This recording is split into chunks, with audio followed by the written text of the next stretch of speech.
the Lakers have had a little better offseason than the Clippers. Sure, because the Clippers lost one of their two best players, and the Lakers did not lose one of their two best players. The Clippers had two guys who averaged more than 20 a game, and one of them is now gone.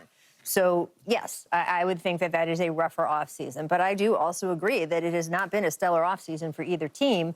They do both have more flexibility now, so I am curious to see what kind of moves they make before the trade deadline. It seems like we are setting up for our annual LeBron James Invitational Twitter sort of, pre-trade deadline kind of, situation where he puts some eyes or something. He puts all kinds of things on there and puts pressure on the team. And by the way, it's been effective, so I'm not being critical of it, but it seems like we're headed down that road again. There are still moves they can make before that, but the market has it's not that active right now. So I think that both teams could have made different moves to get here. With the Clippers, I just don't know if they just never thought in the end what they were offering Paul was going to be so below what he wanted that he would walk, because otherwise, if they really did think that, they should have dealt him instead of losing him for nothing.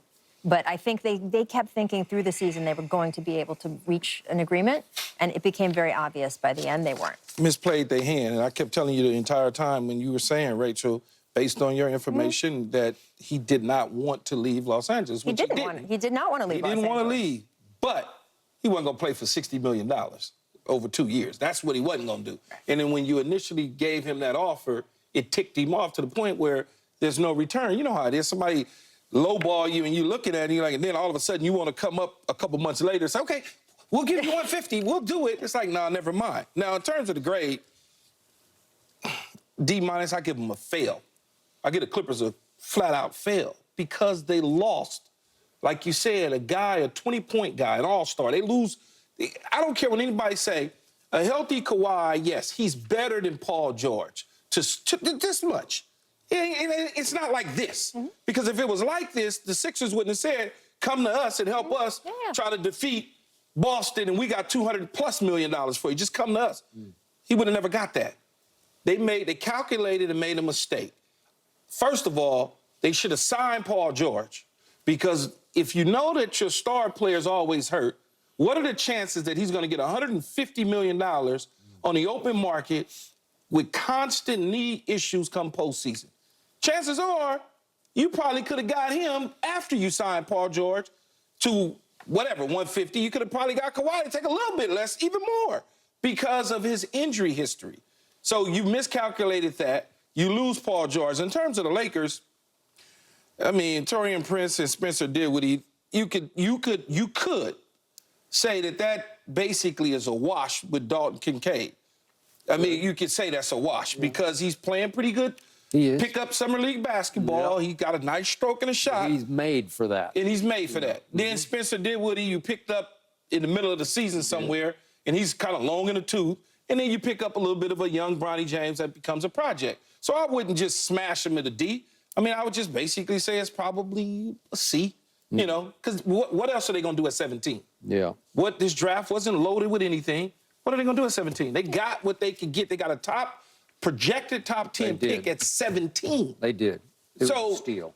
You know, they got something. That's a win for them. Yeah. And then you say, well, they didn't do more in free agency. Well, they can't. It's hard to do anything in free agency when you got LeBron James and Anthony Davis. What you gonna tell LeBron? You gonna tell LeBron don't take any money, and we can sign another free agent, a big time dude? No, that wasn't gonna happen. Okay. Back to your point about the Clippers. If Kawhi were 100% healthy and you thought you could trust him to play 70 games, 75 games. Played 68 this past season. He did, but then when it just went again. And it was just this random game at Orlando. Yes. And all of a sudden he says, my knee hurts. Well, we didn't see anything happen in the game. And my knee hurts. And it was hurt. And he did need another offseason scope to clean it out, because he needs one almost every year. So he's not getting any younger, and the knees are not getting any better. So do I trust he can give you 70-some games? Again? I just don't. And the reason it ultimately didn't make sense to me was that you need Paul George to offset what you won't get from Kawhi. Yes. But I can tell you for a fact, the Clippers decided they would be better off without Paul George. That's banking totally on Kawhi, okay? Because they decided that their offense didn't work as well with both of them on the floor because both of them did need the ball to go ISO. And they liked James Harden. They brought him back again for $35 million a year for 2 years. They liked James Harden's fit with Kawhi. And then Norman Powell, I don't care what you say, he is really good to me. He can just light it up. And if he's your basic six with Russ, he's like the seventh man. But maybe if you move him up into the starting lineup if you want to. They love Terrence Mann. But their point was they decided they could do without Paul George. And I'm with you until Kawhi just got sent home from the Olympics because he just wasn't quite ready to go, okay? Because it's still, he's recovering from another scope. And I'm sure I told you yesterday, I think Lawrence Frank behind closed doors was just jumping up and down. Yay, he's coming back because they didn't want him to go risk it again with a big run through the Olympics. He's a top guy. Okay, so it's hard for me to give them a complete D- for this because the other player, I don't like what he did because he had a domestic violence assault charge, but Kevin Porter Jr. can play, and he's still a very young player who is last year, we're going back 2 years ago, in Houston, he averaged 19 a game, and then he had to go to Greece last year because he was suspended. But the point is, they stole him. They got him for I guess you call it the veteran minimum. It's like $2.2 million.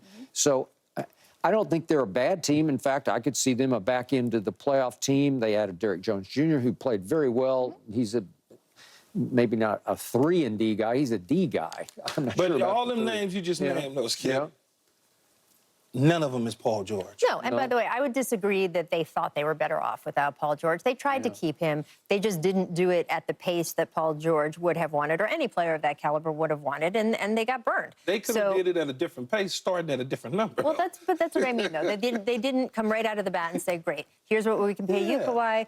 Here's something equivalent, Come on, Rachel. that we can pay. No, I'm agreeing. I'm saying that they man money. That they didn't do it that way. So I think that they would have preferred to keep him. Yes. I think that they wanted those two guys on the floor.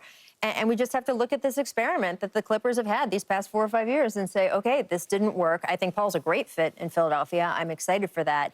I do disagree with the bottom of that screen right there. I don't think that the Lakers and Clippers had the worst offseason. I would put Chicago in that conversation. I would put some other teams at least in that conversation. But I do think the fact that both of these teams, in the Clippers case, lost one of their best players, in the Lakers case, didn't make the adjustments that we knew that they needed to make to be a championship contender. And there were free agents that they could have signed this summer. Well, they tried first of all, DeMar DeRozan.